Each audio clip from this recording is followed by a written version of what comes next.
let's kick it off, man. Let's talk about our last dynasty trade values of the year because, hey, trades are still going on. A lot of leagues, some I'm in. That championship is over. Bam, they open things right back up. And I love that. So, Nate, who do you want to talk about first? When I saw this on here, I'm not going to lie. I was excited. Yeah. Yeah, All I right. like this Well, guy, but I want to see what happens with him. yeah, I like him too. And excited to talk about him.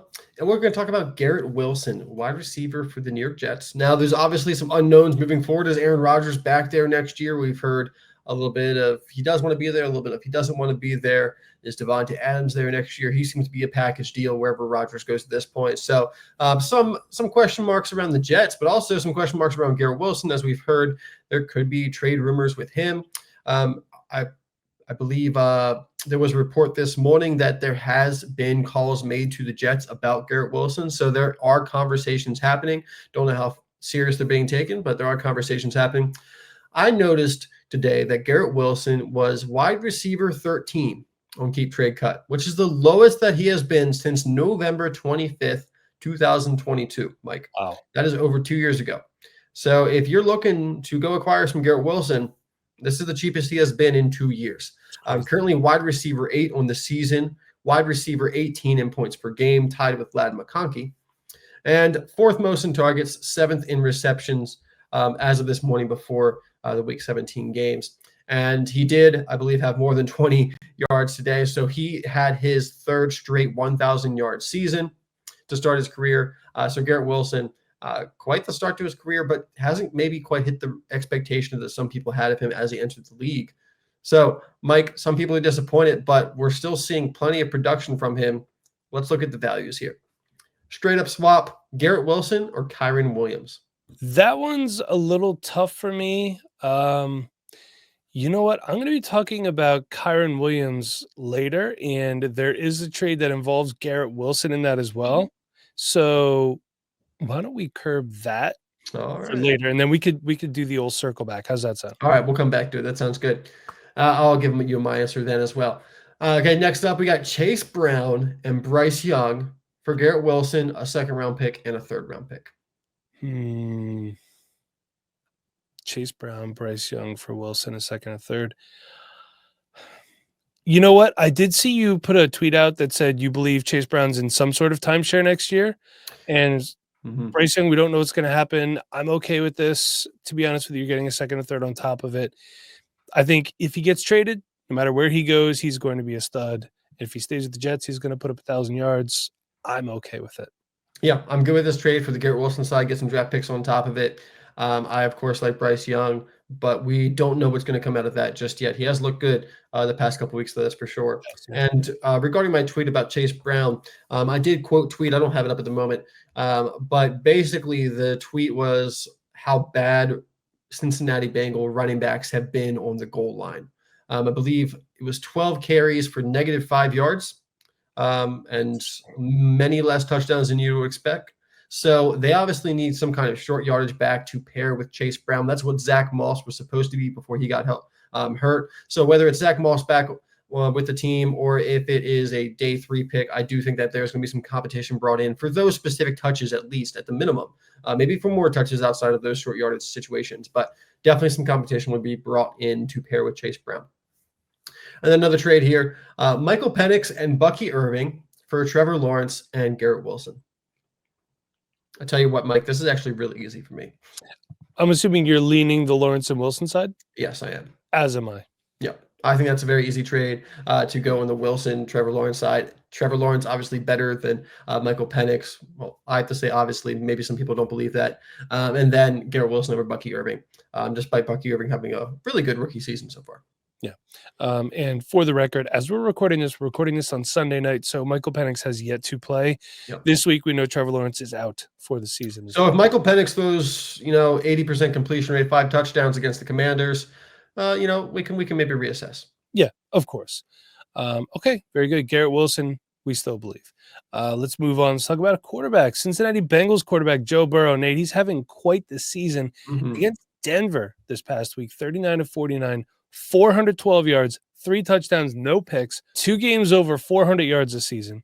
and 6 games between 300 and 400 yards. And he's currently quarterback 3 on the season, averaging 23 fantasy points per game. Did you edit that? Did he get bumped down? Josh Allen played, so he did get bumped down to 3. Okay, yes. I'm Saved sorry. you there. Thank you. I filled this out earlier, but still.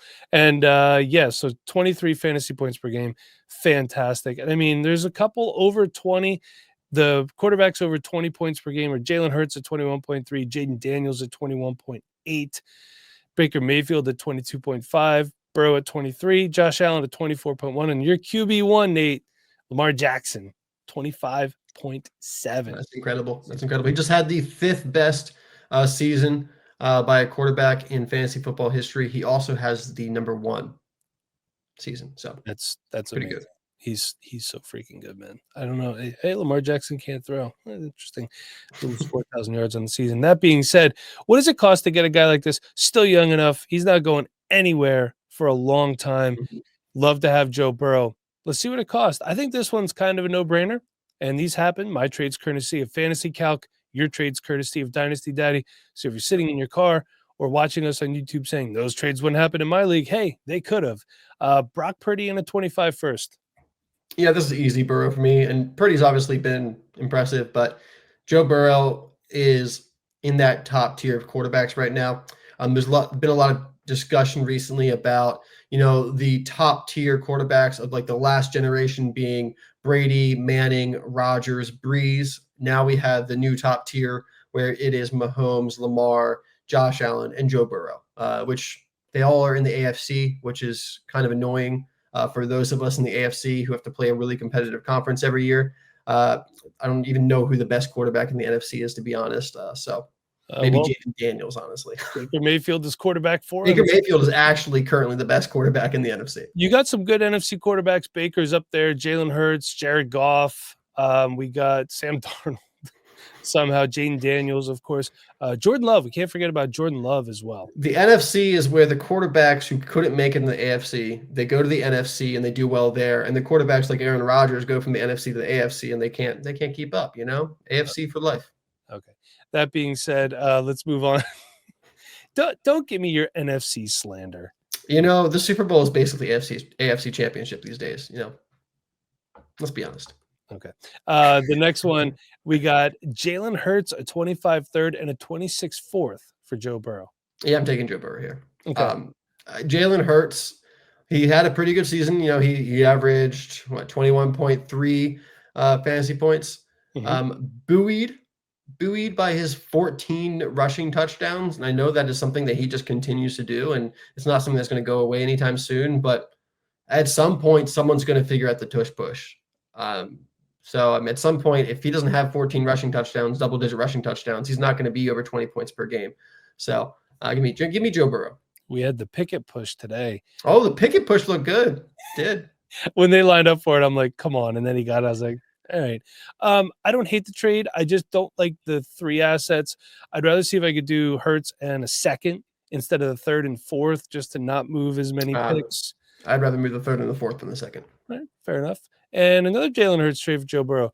Joe Burrow and a 26 second for Jalen Hurts and a 26 first. Yeah, give me the Burrow side here. I'll take that. It's not enough of a difference to give me the Hurts side. Okay. If it was Burrow straight up for Hurts in the first, I would lean the Hurts in the first side. Okay. Nate, who do you want to talk about next? All right, I want to talk about DJ Moore, wide receiver for the Chicago Bears. Currently 27 years old, will be 28 to start the season next year. And currently on the season is the wide receiver 17. I think that might be surprising to some people because DJ Moore has had a disappointing season to many people, and the Bears offense as a whole has. And you could argue that, wide receiver 17 is kind of moving the goalpost a little bit because as though he is wide receiver 17. He didn't even have 1,000 yards this year. He only had 5 touchdowns. He only averaged 13.5 points per game. And if you go by points per game, he was actually wide receiver 30. So, his availability obviously helped him out this year. He was a solid flex for you this year, but he really truly wasn't like that wide receiver 1, wide receiver 2 that you were probably hoping for him to be this season. Now, he is signed through the 2029 season, so he is with the Bears for a while at this point. They do have possible outs after the 2026 season where they could save some money with cutting him. But we know DJ Moore is a very good wide receiver, still very young despite coming to the league. For a while ago, he came in very, very young himself. So I think he's going to be on the Bears for a while. And him and Odunze are the future. Keenan Allen will not be there next year. And we do expect a different coaching staff. We expect better things from Caleb Williams than we saw this year. So moving forward, how do we feel about DJ Moore as he kind of leaves this young, exciting wide receiver tier and kind of moves into the middle-aged wide receiver tier after a disappointing season? We did have a really good season from DJ Moore last year. So this one definitely was a bit of a disappointment. So trade values, Mike, going across position here. DJ Moore was acquired straight up for Kenneth Walker. Yeah, I'll do the DJ Moore side. Yep. A question here with Kenneth Walker. Are you nervous at all about Zach Charbonnet? I don't know. I still believe in Kenneth Walker long-term, and one of those guys could always move on. The Seahawks could choose to trade one of them. So, no, Kenneth Walker will be somewhere playing, just like I think Javonte Williams will be somewhere else next year. And, I don't really want to move Javonte. I don't want to move Kenneth Walker right now. But if I'm getting an asset like this, I'm okay with it. Yeah, me too. Nico Collins for DJ Moore in a second-round pick. I still want Nico Collins. I also want Nico Collins. This would be a very easy trade for me. I doubt you can make this trade, honestly. But I think you can get the conversation started with DJ Moore in a second. So, well, as per the YouTube comments, I play in smart leagues, so that trade wouldn't happen. Yeah, a smart league might cost you DJ Moore in a first for Nico Collins, which would make much more sense, I think. But thanks, this happened, as we say. We go off the facts. Jaylen Waddle for DJ Moore in a third-round pick. I'm leading the DJ Moore side. Jaylen Waddle, I know you had him on here last week. Man, I don't know. I don't know what's going on with him down there. And I feel like Mike McDaniel's probably on the hot seat down there. And I don't know. I think it's a little warm. Yeah, it's definitely a little warm. Give me DJ Moore. All right, I get that. Also, Tua did sustain another hip injury today, though I was told it was unrelated to the hip injury that he had at Alabama and that there's no surgery involved or anything like that. We don't know too much at this point, but it seems more minor of a hip injury than what he's experienced in the past. So, but as we know, Tua definitely has some injury history that we need to take into account when talking about his wide receivers. It's concerning. It is concerning. Okay. All right, now let's talk about a running back here, and that's Pittsburgh Steelers running back Jaylen Warren, who his snap percentage was more than Najee Harris. I believe it was 53 to 46% I saw. I forgot to put it on here. But against the Chiefs, 11 carries, 71 yards, five receptions, 41 yards, no touchdowns across the board. Now, I know he outsnapped him, but he also outtouched Najee Harris only by 16 total touches to 15. That's rushing and receiving. He was a UDFA in 22, so he's not under contract. He's going to be a restricted free agent. Okay, he's going to be a cheap option for the Steelers, and it seems extremely unlikely that Najee Harris is back. The fact of the matter is they do not have any quarterbacks under contract. Justin Fields, Russell Wilson, both on one-year deals. So they're going to either have to re-sign one of those guys, trade for someone, draft somebody. They might not have a lot of money to dump into the running back position. You know what? Kenny Pickett looked good today. He did look good today, but I'm pretty sure he's not going back. So maybe Aaron Rodgers will be the next guy in Pittsburgh. See if he could keep hacking. As a Ravens fan, I hope so. Yeah, you would hope so. Like I said, unlikely Najee's back, and Jaylen Warren looks pretty good. I think no matter if he's there, it's going to be some sort of committee. But look, the fact is committee backs matter too. What does it cost to get him? This trade was made yesterday, the 28th. Joe Flacco, straight up. Yeah, give me Jaylen Warren. I mean, I think we get to this part of the season, you see some of these trades that went through. Obviously, someone was going for a championship. They needed a quarterback. Right. They went for Joe Flacco. Yeah, and I think Joe Flacco he probably could have helped you win a championship. 330 passing yards, 2 touchdowns, did have 2 picks as well, but still, Joe Flacco losing to the New York Giants. 3 for all those yards, and still Josh Downs only had like 5 points. I don't get it. That hurt me in a couple places. Thank you, though, Jonathan Taylor, for keeping my dreams alive. A 25 first for Jaylen Warren and Chase Brown. Yeah. I mean, I think Chase Brown going value is about a late 25 first anyway. So getting Jaylen Warren in there as well really drives home that value. Yeah, I think he could be a nice little flex starter for you, fill in RB Yep. 2 or 3 if you need him. And here's another one that interested me. Isaiah Pacheco for Jaylen Warren and Najee Harris. I probably, I like the package side here. Warren and Najee Harris, give it to me. Yeah, I'm going to go that side as well. Nate, who is the next player that you want to talk about? All right, this is a guy that we've talked about for a while now, and we are still, yearning for some real production out of him. Kyle Pitts. We yearn so much for Kyle Pitts production. We haven't got it since he broke 1,000 yards his rookie season, was set up for huge success. I pray to God that doesn't happen to Brock Bowers. But Kyle Pitts, only 24 to start next season, so he's still young. We're going to be able to call him young for like 3 more years and get excited about it. But will Kyle Pitts ever do what we want him to do? Currently this year, he hasn't played his Week 16 game yet, but 41 catches for 543 yards and 3 touchdowns, Mike.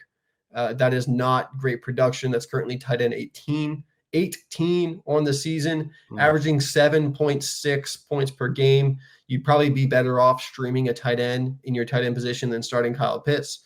So he has been extremely disappointing. I mean, this is a guy that people were spending 2 first-round picks on early in his career, maybe even more than that. He was supposed to be a generational prospect, and we just haven't gotten it for whatever reason. Like I said, he was extremely productive his rookie season, but since then has been really disappointing.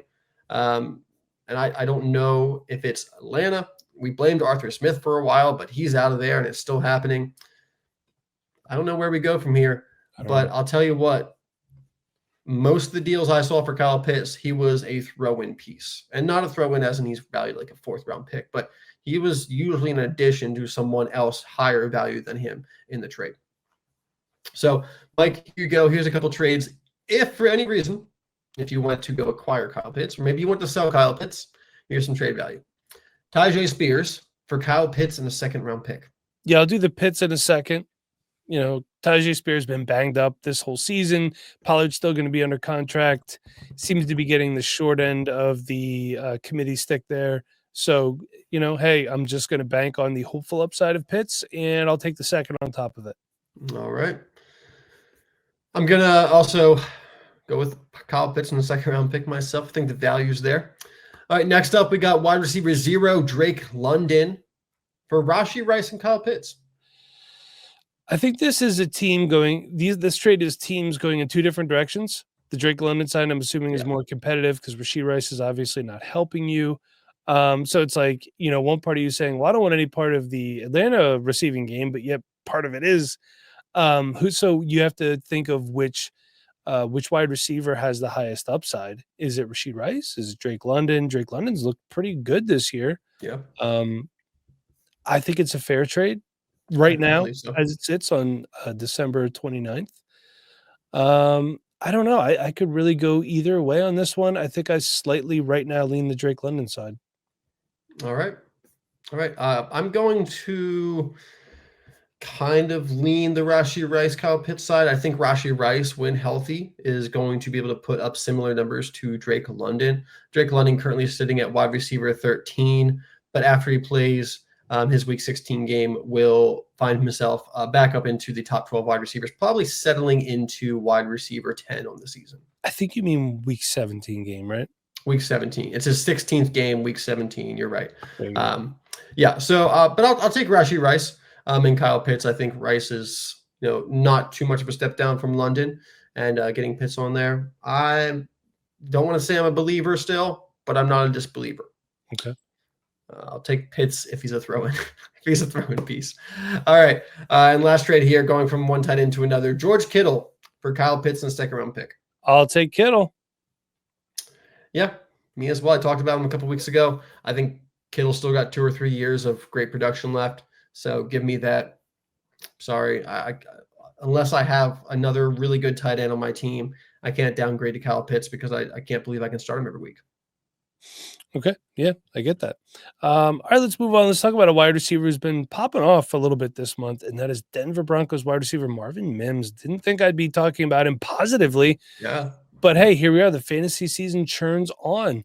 Against the Bengals, 8 catches, 103 yards, and 2 touchdowns, And for the month of December, I apparently do not know how to do math because I have him at 8 receptions for 300 yards and 3 touchdowns. That is not correct. I don't know where I put my little scratch paper. I'm sorry. It is 6, 10, 18 catches for 300 yards, 3 touchdowns. Forgot that one there. So is he becoming a contributor here, Nate? He's got a good rapport right now with the franchise quarterback, the expected franchise quarterback in Bo Nix. Can it be a flex or wide receiver 3 fill-in? Should we buy low? But can we buy low? What does it cost? I've seen him go multiple times on my friends over at Fantasy Calc for either a 25 second or 25 third. I can tell you right now, I feel more comfortable with the 25 third than the 25 second. What are your thoughts on that one? Yeah, I agree. Definitely, I would move any third for Marvin Mims at this point. It's a very easy trade to make. A second, I'm definitely a bit more hesitant on. I think a late second, I'm totally good with that. Once you get to the early second, I'm not feeling that. I think I'd rather go after one of the guys coming up in this draft. One of my big concerns with Marvin Mims, and I'm a Marvin Mims fan. I have a good amount of Marvin Mims across my leagues. Same. But this entire year, Marvin Mims never crossed 50% snap share. Yeah. And even in the last 2 weeks where he's performed much better, 47%, 47%. Still did not get over 50% snap share.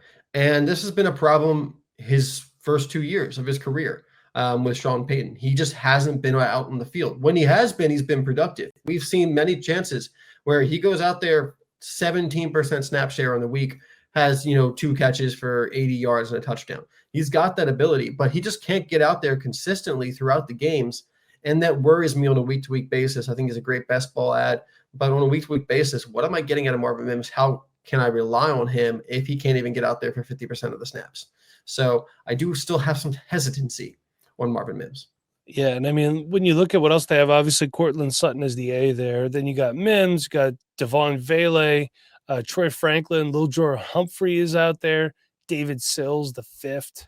There's 4 other David Sills rocking around there. But, it's one of those things where got to see him on the field more.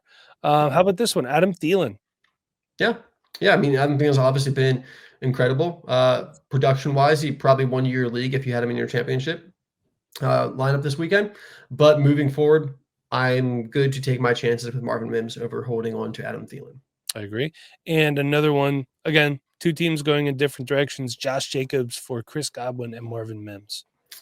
Yeah, I'm probably going to go Josh Jacobs here. Okay. I think he is the best piece out of all 3. And I don't think Mims does enough for me on top of Godwin to really push it that way, though I do think this is a pretty fair trade. And I wouldn't be upset if someone went the other side if they needed wide receivers. Yeah, I'll take the Jacobs side as well, especially with how well he's played. If it was Godwin and like a projected high second, I'd be more inclined because then I feel like I could possibly get another running back in this draft. This running back draft is looking really good, who will probably right off the rip consistently get you more points than Marvin Mims. But I can kind of understand the logic behind the trade. So, Nate, let's move on to your next player. Let's talk about possibly the best wide receiver in this rookie class. And no, I'm not talking about Malik Neighbors. I'm talking about Brian Thomas Jr. In all fairness, Malik Neighbors had one hell of a game today, though. I'll say that. I'm not going to say that Brian Thomas is the best wide receiver in this rookie class, but I think at this point it is arguable between the 2 of them, Malik Neighbors and Brian Thomas, who is the best. Brian Thomas currently wide receiver 8 on Keep Trade Cut, wide receiver 4 on the season at this moment. Now, Amon-Ra St. Brown has not played his 16th game of the season, and CeeDee Lamb obviously missed this past week. Malik Neighbors only played 14 games, but Brian Thomas is number 4 at the moment. So very, very impressive. Had 122 targets, 80 receptions, 1,179 yards, and 10 touchdowns. He averaged 16.7 points per game. For comparison, Malik Neighbors averaged 18.3 points per game, but did play in 2 less games than Brian Thomas. So incredible work from a rookie season perspective. And rookies in NFL history to have over 1,100 receiving yards and 10 receiving touchdowns. The list goes Jamar Chase, Odell Beckham Jr., Randy Moss, Brian Thomas Jr. Oof, that's some good company to be in right there. Some very, very good company to be in. Also, take a note that 3 of them are from LSU, and we're not even including Malik Neighbors and Justin Jefferson on that list. LSU wide receiver U at the moment. I know Ohio State's put them out. I know Alabama's putting them out. But LSU has given us the top talent that we're seeing in the NFL right now. So that's very impressive. But Brian Thomas, Mike, if you want Brian Thomas, he's already expensive at wide receiver 8. But I think his value is only going to grow over the offseason. So if you're interested in Brian Thomas Jr. and acquiring him, I think you need to do it in the first month or two from here on out, because by the time we get to midsummer and everyone's had a couple months to simmer on the fact of Brian Thomas's rookie season, Trevor Lawrence is back to being healthy, they get a new head coach, we're all excited about it, something like that. I don't know how much higher you can really go at this point, but he's going to be basically unacquirable if he's not already, to be honest. But let's look at it, because he's not unacquirable according to these trade values, Mike. Before you get into the values, are there any rookie wide receivers coming out that you would take over Brian Thomas right now? No. I was thinking about that, when you were putting him on here before the sheet, because I know you wanted to make a last-minute switch, and that's cool. There's nobody in this class, and I like Ted McMillan. I like Luther Burden, but right now there's not any wide receiver prospects coming out that I would take over Brian Thomas at all. Yeah, I would probably trade the 102 for Brian Thomas. Yeah. I would consider the 101 depending on where my team is. Yeah. If I earned the 101, I'd probably trade it for Brian Thomas. Yeah, I think he's that good. I really do. I really do too. This is a guy that also added like another 30 yards on the ground this week. He's just incredible. He can do screens. He can get down the field. You can give him end arounds. He's very versatile and very talented. So cost, Mike. I think these are all deals, to be honest. I'm going to go ahead and spoil it. First one we got up here, Calvin Ridley, a first-round pick and a second-round pick. Goodbye, Mr. Ridley. That is highway robbery to go get Brian Thomas right now. 2 first-round picks. Easy. Yeah. Unless you're the 101 both years. I think 2 first-round picks, very easy to move for Brian Thomas right now. Like I said, his value is only going to grow. Week 4 of the 2025 season, you're going to be asking for 3 first-round picks if you're moving Brian Thomas. And then Chris Olave and Kenneth Walker for Brian Thomas. I'll do that. I would do that as well. If you can get a good deal on Brian Thomas Jr. right now, this is one of the last windows to buy before you have to wait until year 4. He's going to be cheaper than this probably. Yeah, for sure. All right, last one of the day. We got Los Angeles Rams running back Kyren Williams against the Cardinals, Nate. 13 carries, 56 yards, and a touchdown, 3 receptions, 16 yards. He scored the team's only touchdown of the day, and he's under contract through 2025. So you at least have another year of a pretty good usage out there in LA. We don't know what the Rams are going to do at quarterback. Maybe Stafford comes back. He's still playing pretty well, even at age 36 or whatever he is, 36, 37, around there. Kyren Williams, man, I said to sell him a while back, regret that. I do have him in a few spots where I couldn't move him, and I'm glad that I couldn't, to be perfectly honest with you. He just keeps scoring touchdowns, that's for sure. He really does. So look, we're going to kind of do the old circle back here. You had Kyren Williams for Garrett Wilson straight up, and one of the trades I saw was Kyren Williams for Garrett Wilson and a 25 fourth. So since you put Garrett Wilson on the sheet, why don't you tell me which way you're leaning? I think I'm leaning Garrett Wilson. I'm leaning Garrett Wilson too, but I think it's a very, very fair trade.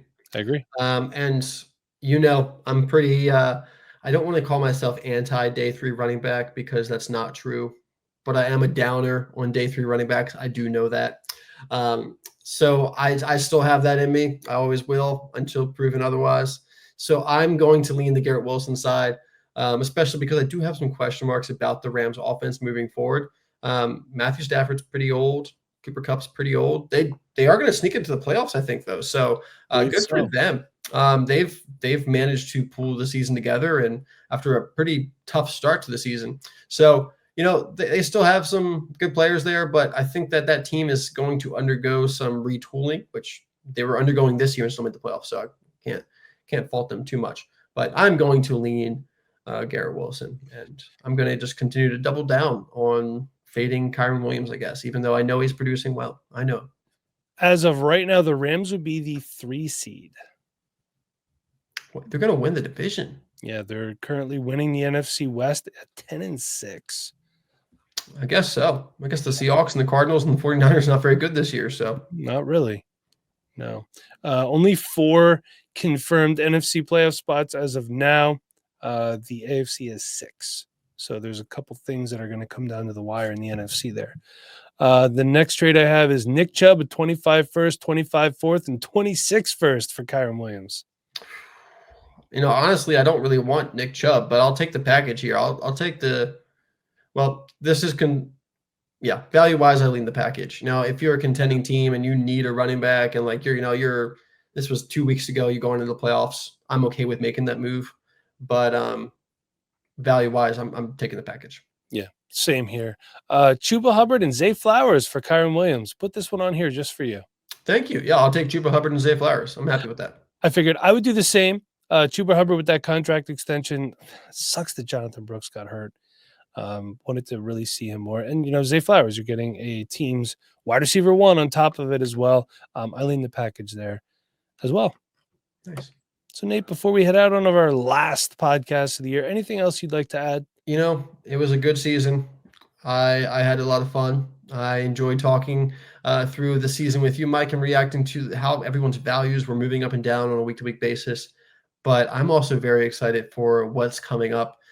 As you know, our time to shine, our favorite time of the year is rookie draft season. When we get to scout, we get to talk about these rookies. That's what we're really here for from the get-go. So we're just getting into our favorite time of the year. So if you're listening, please make sure you stick around for the off season. This is our favorite time of the year. It can certainly be your favorite time of the year as we get ready for the NFL draft and your rookie draft.